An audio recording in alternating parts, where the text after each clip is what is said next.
നമസ്കാരം. മലയാള സിനിമയിലെ ഒരു കാലഘട്ടം അവസാനിച്ചിരിക്കുകയാണ്. സിദ്ദിഖും മോഹൻലാലും ബാബുരാജും ഉൾപ്പെടെ മുതിർന്ന തലമുറയിൽപ്പെട്ട ഭാരവാഹികളെല്ലാം രാജിവെച്ചൊഴിഞ്ഞു. മുകേഷ്, ഗണേഷ് തുടങ്ങി പഴയ ഭാരവാഹികൾ ഇപ്പോഴും നേതൃത്വത്തിൽ സജീവമല്ല. ഇനി എന്ത് എന്ന ചോദ്യം പലരും ഉയർത്തുന്നുണ്ടെങ്കിലും ആഷിഖ് അബു പറഞ്ഞതുപോലെ സിനിമയ്ക്ക് ആരും അനിവാര്യമല്ല. ഒരാൾ പോയാൽ മറ്റൊരാൾ വരും. മികച്ച രീതിയിൽ അമ്മയെ നയിക്കാൻ കെൽപ്പുള്ള 500ഓളം അംഗങ്ങൾ ഈ കൂട്ടായ്മയിലുണ്ട്.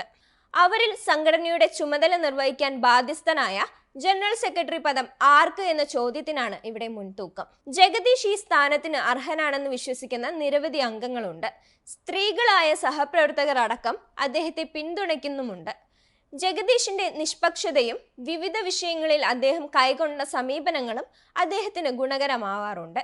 ഏതെങ്കിലും പക്ഷത്തിന്റെ മാത്രം താല്പര്യങ്ങൾ സംരക്ഷിക്കുന്നയാളല്ല ജഗദീഷ് എന്നതും നീതിയുടെ ഭാഗത്തു നിന്ന് പ്രതികരിക്കുന്ന സമീപനവും അദ്ദേഹത്തിന്റെ പ്ലസ് പോയിന്റുകളായി പരിഗണിക്കപ്പെടുന്നുണ്ട്.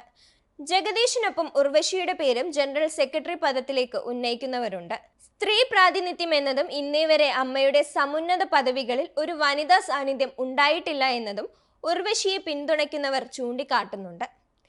എന്തായാലും കൂടുതൽ സാധ്യത രണ്ടിലൊരാൾക്കെന്ന് പറയാം. എല്ലാ വശങ്ങളും പരിശോധിക്കുമ്പോൾ ജഗദീഷ് തന്നെ ജനറൽ സെക്രട്ടറി ആയേക്കുമെന്നാണ് പരക്കെ വിശ്വസിക്കുന്നത്.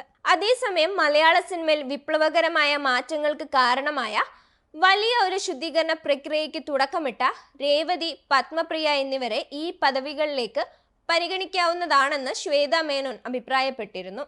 WCCയും അമ്മയും പരസ്പരം അകന്ന് രണ്ട് ധ്രുവങ്ങളിൽ നിൽക്കാതെ ഒരുമിച്ച് പ്രവർത്തിക്കണമെന്നും അമ്മയുടെ സ്ത്രീ വിരുദ്ധത എന്ന ആരോപണത്തിനും പ്രതിച്ഛായയ്ക്കും അവസാനം വരുത്തണമെന്നും ഇവർ ചൂണ്ടിക്കാട്ടിയിരുന്നു. പാർവതി തിരുവോത്തിന്റെ പേരാണ് ഇവരിൽ ചിലർ ജനറൽ സെക്രട്ടറി പദത്തിലേക്ക് ഉയർത്തുന്നത്. എന്നാൽ ഉർവശിയെ പോലെ തന്നെ അന്യഭാഷകളിലും അഭിനയിക്കുന്ന ഏറെ തിരക്കുള്ള പാർവതി ഈ ചുമതല ഏറ്റെടുക്കുമോ എന്ന് ഒരു വിഭാഗം ചോദിക്കുന്നുണ്ട്. എന്തുകൊണ്ട് ശ്വേത മേനോന് ഈ സ്ഥാനത്തേക്ക് വന്നുകൂടാ എന്ന് ചോദിക്കുന്നവരുമുണ്ട്. നിലവിൽ വലിയ തിരക്കുകളില്ലാത്ത ശ്വേതയ്ക്ക് സംഘടനാ പ്രവർത്തനത്തിനായി കൂടുതൽ സമയം കണ്ടെത്താൻ കഴിഞ്ഞേക്കുമെന്നാണ് ശ്വേതയെ പിന്തുണയ്ക്കുന്നവർ പറയുന്നത്. പ്രസിഡന്റ് സ്ഥാനത്തേക്ക് എന്തുകൊണ്ട് സുരേഷ് ഗോപി വന്നുകൂടാ എന്ന് ചിന്തിക്കുന്നവരുമുണ്ട്. എന്നാൽ ഒരു പ്രത്യേക രാഷ്ട്രീയ പാർട്ടിയിൽ പ്രവർത്തിക്കുന്ന ഒരാൾ ആ സ്ഥാനത്ത് വരുന്നത് അമ്മയുടെ സ്വതന്ത്ര മുഖം നഷ്ടപ്പെടാൻ ഇടയാക്കുമെന്നും ചിലർ ചൂണ്ടിക്കാട്ടുന്നുണ്ട്.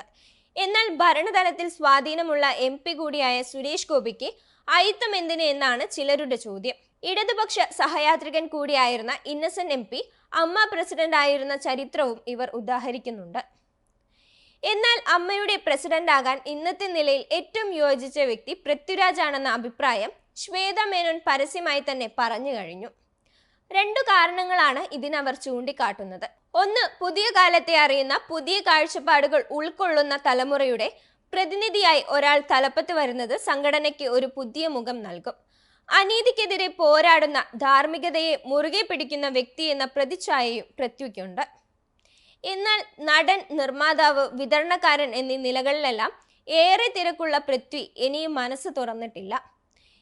എന്നാൽ അമ്മയിൽ തെറ്റുകൾ സംഭവിച്ചെന്നും ഒരു ശുദ്ധീകരണ പ്രക്രിയ അനിവാര്യമാണെന്നും കഴിഞ്ഞ ദിവസം നടന്ന പത്രസമ്മേളനത്തിൽ അദ്ദേഹം വ്യക്തമാക്കിയിരുന്നു. എന്തുകൊണ്ട് ഒരു വനിത സംഘടനയുടെ അധ്യക്ഷ സ്ഥാനത്ത് വന്നുകൂടാ? അങ്ങനെയൊരു നീക്കമുണ്ടായാൽ ഉർവശി, രേവതി, ശോഭന, പാർവതി തിരുവോത്ത് എന്നീ അങ്ങനെയൊരു നീക്കമുണ്ടായാൽ ഉർവശി, രേവതി, ശോഭന, പാർവതി തിരുവോത്ത് എന്നീ പേരുകളൊക്കെ പരിഗണിക്കപ്പെട്ടേക്കാം. എന്നാൽ ഈ വിഷയങ്ങളിലൊക്കെ മൗനം പാലിക്കുകയാണ് മുതിർന്ന അംഗമായ മമ്മൂട്ടി.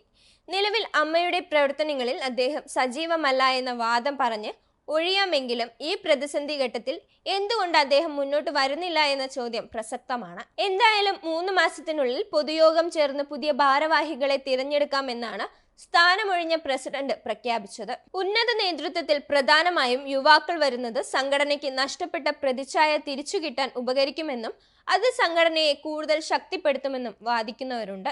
തമിഴിൽ താരസംഘടനയുടെ തലപ്പത്തിരിക്കുന്നത് യുവനടൻ വിശാൽ ആണെന്നത് ഇവരുടെ വാദത്തിന് ആക്കം കൂട്ടുന്നതാണ്. എന്തായാലും സംഘടനയുടെ ഇന്നത്തെ അപജയത്തിന് കാരണക്കാരായ ആളുകൾ തിരിച്ചു വരാൻ സാധ്യത കുറവാണ്. അവരുടെ നേതൃത്വത്തിൽ അവിശ്വാസമില്ലെന്ന് പുറമേ പറയുമ്പോഴും ഉള്ളിൽ കടുത്ത വിയോജിപ്പ് സൂക്ഷിക്കുന്ന ഏറെ പേരുണ്ട്. തനിക്കെതിരെ യാതൊരു ആരോപണങ്ങളും ഉയരാത്ത സാഹചര്യത്തിലും രാജി സമർപ്പിച്ച മോഹൻലാലിനെ അംഗങ്ങൾ ഒന്നടങ്കം ആദരിക്കുമ്പോഴും കപട ന്യായങ്ങൾ കൊണ്ട് തെറ്റിനെ ന്യായീകരിക്കുന്ന ചിലരും സംഘടനയുടെ ഉന്നത പദവികളിൽ നിലനിൽക്കാൻ ശ്രമിക്കുന്നത് അവരെ അസ്വസ്ഥരാക്കുന്നുണ്ട്.